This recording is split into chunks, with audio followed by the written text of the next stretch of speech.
Hello दोस्तों, आप सभी का स्वागत है हमारे YouTube चैनल पर। तो दोस्तों, आज हम लोग कक्षा 7 का विज्ञान भारती पढ़ेंगे। आज हम लोग अभ्यास 3 पढ़ेंगे। हमारे पाठ का नाम है पदार्थ की संरचना एवं प्रकृति। तो दोस्तों, आज हम लोग इस वीडियो में अभ्यास प्रश्नों को देखेंगे। चलिए पहले प्रश्न को देखते हैं। निम्नलिखित प्रश्नों में सही विकल्प को छांटकर अपनी अभ्यास पुस्तिका में लिखिए। का नंबर प्रश्न है, इनमें से किसके अणुओं के बीच अंतर आणविक आकर्षण बल सबसे अधिक होता है। तो दोस्तों देखिए, इसमें 4 ऑप्शंस दिए गए हैं। तो अ नंबर ऑप्शन है पानी, ब नंबर है बर्फ, स नंबर है भाप और द नंबर है ऑक्सीजन। तो दोस्तों इसका सही उत्तर है बर्फ। अगला देखते हैं प्रश्न। ख नंबर है धावन सोडा है। अ नंबर ऑप्शन है सोडियम कार्बोनेट, ब नंबर है ऑप्शन सोडियम बाइकार्बोनेट, स नंबर ऑप्शन है सोडियम हाइड्रोक्साइड और द नंबर है ऑप्शन पोटेशियम हाइड्रोक्साइड। तो दोस्तों इसका सही उत्तर है सोडियम कार्बोनेट। अगला देखते हैं प्रश्न ग नंबर। कैल्शियम हाइड्रोक्साइड का सही सूत्र है। अ नंबर ऑप्शन है CaOH, ब नंबर ऑप्शन है Ca2OH और स नंबर ऑप्शन है CaOH का होल थ्राइस और द नंबर ऑप्शन है CaOH का होल ट्वाइस। तो इसका सही उत्तर है CaOH का होल ट्वाइस। अगला प्रश्न देखते हैं। घ नंबर, इनमें से कौन प्रबल अम्ल है। अ नंबर नाइट्रिक अम्ल, ब नंबर साइट्रिक अम्ल, स नंबर एसिटिक अम्ल और द नंबर टार्टेनिक अम्ल। तो दोस्तों इसका सही उत्तर है नाइट्रिक अम्ल। अगला प्रश्न देखते हैं। अगला प्रश्न है, इनमें से कौन सूचक इंडिकेटर नहीं है। अ नंबर है लाल लिटमस, ब नंबर है मिथाइल आर्जेंस और स नंबर है फिनाल्फ्थलीन और द नंबर है एंटासिड। इसका सही उत्तर है एंटासिड। अगला प्रश्न देखते हैं 2 नंबर। रिक्त स्थानों की पूर्ति कीजिए, जिसमें क नंबर प्रश्न है तत्व केवल एक ही प्रकार के, यहाँ रिक्त स्थान है। फिर प्रश्न है से बना होता है, इसका रिक्त स्थान पे भरेंगे परमाणु। अगला प्रश्न है ख नंबर, कम से कम, यहाँ रिक्त स्थान है। फिर प्रश्न है तत्वों के संयोजन से यौगिक बनता है, तो रिक्त स्थान पे भरेंगे 2। अगला प्रश्न देखते हैं। गैस के अणुओं के मध्य लगने वाला आकर्षण बल का मान्य होता है, रिक्त स्थान पे भरेंगे नगण्य। घ नंबर प्रश्न है, जल की 3 अवस्थाएं कौन कौन सी है। तो देखिए रिक्त स्थान पे भरेंगे ठोस, द्रव और तरल, ठीक है, जिसे हम लोग गैस भी कहते हैं। आगे देखते हैं। अगला नंबर प्रश्न है, अम्ल नीले लिटमस को कर देते हैं, रिक्त स्थान पे भरेंगे लाल। 4 नंबर प्रश्न है, भस्म को स्वाद, यहाँ रिक्त स्थान है तथा यहाँ भी रिक्त स्थान है होता है, तो पहले रिक्त स्थान पे भरेंगे कड़वा तथा दूसरे पे कसैला। अगला देखते हैं। 6 नंबर प्रश्न, भस्म पानी में घुलकर बनाते हैं, तो रिक्त स्थान पे भरेंगे क्षार।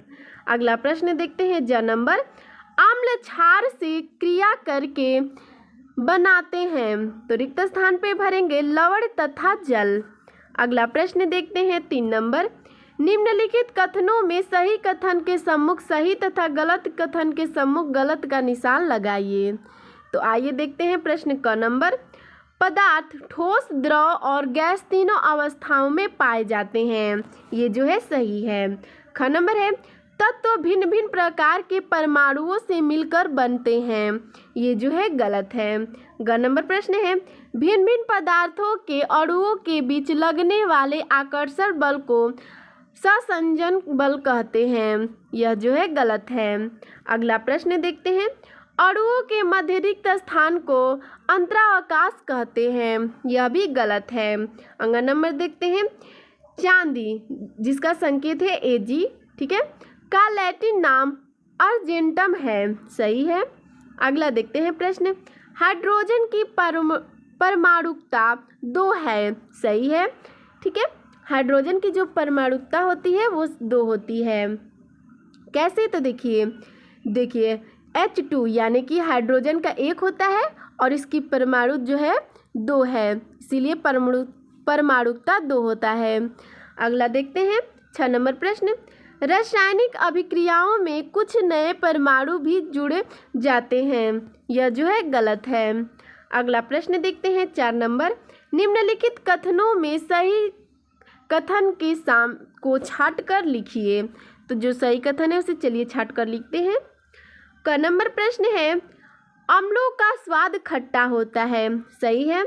ख नंबर है सिरके में टार्टेरिक अम्ल होता है, तो ये जो है गलत है, ठीक है।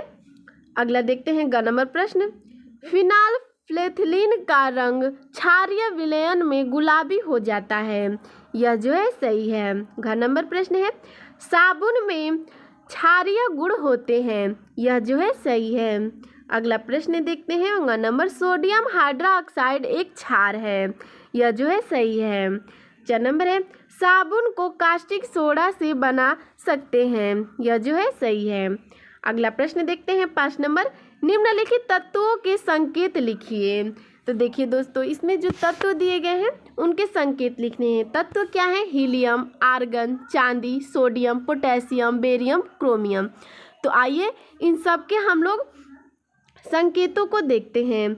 हीलियम का संकेत होता है He, आर्गन का संकेत होता है Ar, चांदी का संकेत होता है Ag, सोडियम का संकेत होता है Na, पोटेशियम का संकेत होता है K, बेरियम का संकेत होता है Ba और क्रोमियम का संकेत होता है Cr। अगला देखते हैं प्रश्न 6 नंबर। निम्नलिखित तत्वों के नाम लिखिए। दोस्तों अगले प्रश्न में हम लोगों ने देखा था कि सबका हम लोग संकेत लिख रहे थे, लेकिन इसमें तत्व दिए गए हैं उनके नाम लिखने हैं। जैसे तत्व में है Na, C, Br, Mn, Ag, Au, Ba, Ca, Mg। तो आइए देखते हैं इन सब का तत्वों के नाम, ठीक है। जैसे Na को कहते हैं सोडियम, C को कहते हैं कार्बन, Br को कहते हैं ब्रोमीन और Mn को कहते हैं मैग्नीज, Ag को कहते हैं सिल्वर, Au को कहते हैं गोल्ड। आगे देखते हैं Ba को कहते हैं बेरियम, Ca को कहते हैं कैल्शियम, Mg को कहते हैं मैग्नीशियम। आइए आगे देखते हैं, अगले प्रश्न की तरफ चलते हैं। प्रश्न 7 है निम्नलिखित यौगिकों में कौन कौन तत्व सम्मिलित हैं। आइए देखते हैं CaCl2, ठीक है, Al2SO4 का whole thrice, MgO, P2O5, CaCO3, C6H12O6 और CO2। तो आइए देखते हैं इसका उत्तर। CaCl2 को कहते हैं कैल्शियम क्लोरीन। देखिए दोस्तों, इसमें जो प्रश्न क्या किया है कि यौगिकों में कौन कौन से तत्व शामिल हैं। तो Ca को कहते हैं कैल्शियम और Cl को कहते हैं क्लोरीन। वैसे ही Ag को कहते हैं एल्यूमिनियम, वैसे ही SO को कहते हैं सल्फर। देखिए S को कहते हैं सल्फर, O को कहते हैं ऑक्सीजन, Mg को कहते हैं मैग्नीशियम और O को कहते हैं ऑक्सीजन। प्रश्न क्या किया है कि यौगिकों में कौन कौन से तत्व शामिल हैं। तो ये जो यौगिक दिए गए हैं इनमें कौन कौन से तत्व शामिल हैं वही सब इसमें हम लोग बता रहे हैं। आगे देखते हैं P को कहते हैं फास्फोरस और O को कहते हैं ऑक्सीजन, Ca को कहते हैं कैल्शियम, नहीं C को ठीक है, Ca को कहते हैं कैल्शियम, C को कहते हैं कार्बन और O को कहते हैं ऑक्सीजन। C को कहते हैं कार्बन, H को कहते हैं हाइड्रोजन और O को कहते हैं ऑक्सीजन। C को कहते हैं कार्बन और O को कहते हैं ऑक्सीजन, ठीक है। आइए आगे देखते हैं प्रश्न 8 को। संक्षेप में उत्तर दीजिए। तो जो प्रश्न किए गए हैं उसके हम लोग संक्षेप में उत्तर देंगे।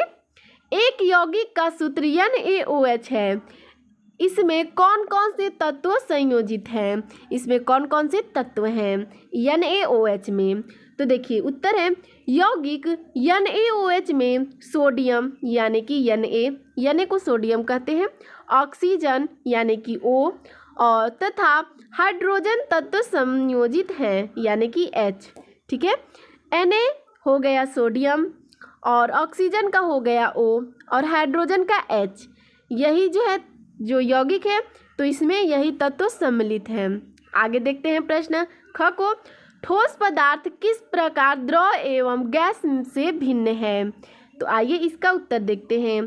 ठोस पदार्थ निम्न प्रकार द्रव एवं गैस से भिन्न है। आइए देखते हैं कैसे भिन्न है। ठोस पदार्थों के अणु द्रव एवं गैसों की अपेक्षा अत्यधिक निकट होते हैं, यानी कि पास पास होते हैं। जो ठोस पदार्थ के अणु होते हैं वो द्रव तथा गैस की अपेक्षा उनके जो अणु होते हैं वो बहुत ही पास पास होते हैं। किसके? ठोस के। किसकी अपेक्षा? द्रव एवं गैस के। आगे देखते हैं। ठोस पदार्थों के अणुओं के बीच आकर्षण बल द्रव एवं गैसों की अपेक्षा बहुत अधिक होता है।